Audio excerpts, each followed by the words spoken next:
In this video, I'm going to share with you the secret to exporting your videos in high quality in Premiere Pro 2020. Stick around.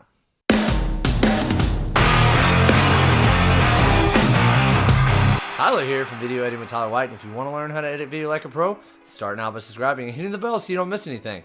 Once I have Premiere Pro opened up, I'm going to first go up to File, New, Sequence, and then I'm going to go down to Digital SLR, and then drop down to 1080p.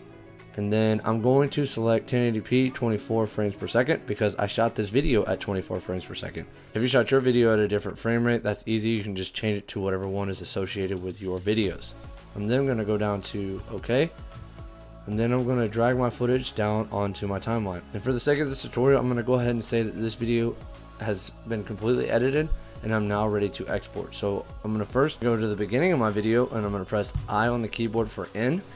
And then I'm going to go to the end of my video and press O on the keyboard for out.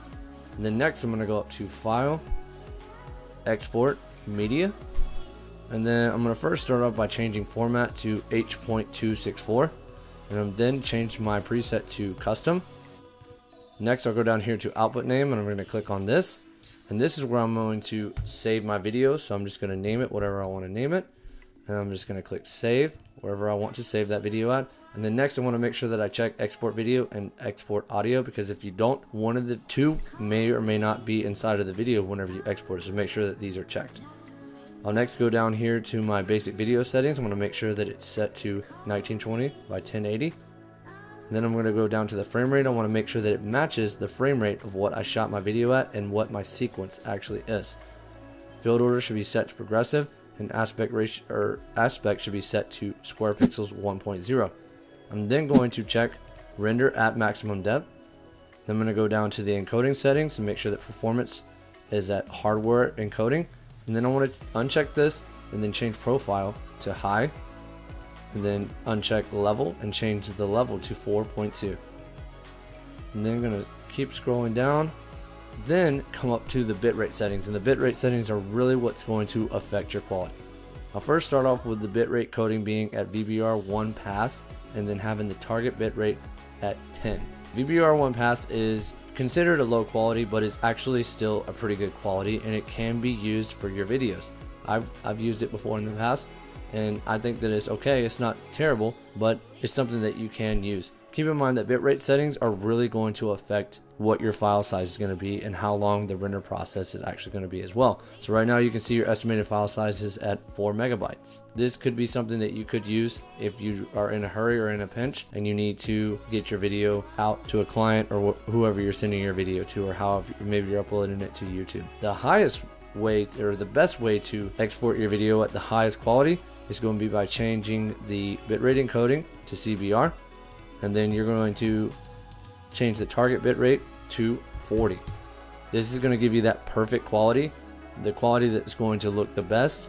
Let's say you're providing it to a client, whatever you're doing, you want to make sure that you have the best quality. You want to make sure that you have these settings.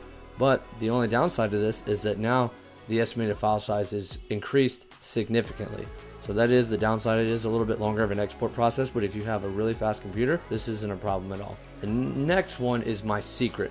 This is my secret, VBR2 pass, and change the target bitrate to 15, and you can see that the estimated file size was at 16 megabytes, but when I change this to 15, it drops all the way down to 6 megabytes. This quality looks really good, and when uploaded to YouTube, you can hardly tell the difference between CBR and this quality here.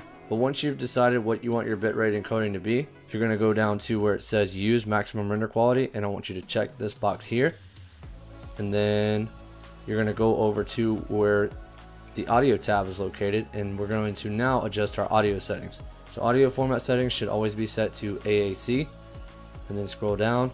The basic settings for audio codec is AAC, sample rate is 48,000 Hertz, channels should be set to stereo, audio quality is going to always be set to high, then your bitrate settings are going to be set to 320, and then advanced settings for precedence, just keep that at bitrate. And then the last thing that I'm going to do is I'm going to go up here and I'm going to click on Save Preset, and I'm going to title this whatever I want. And then press OK.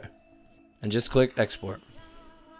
Continue to perfect your skills by checking out this video. Edit like a pro by subscribing and hitting the bell so you don't miss anything. I'll see you in the next video.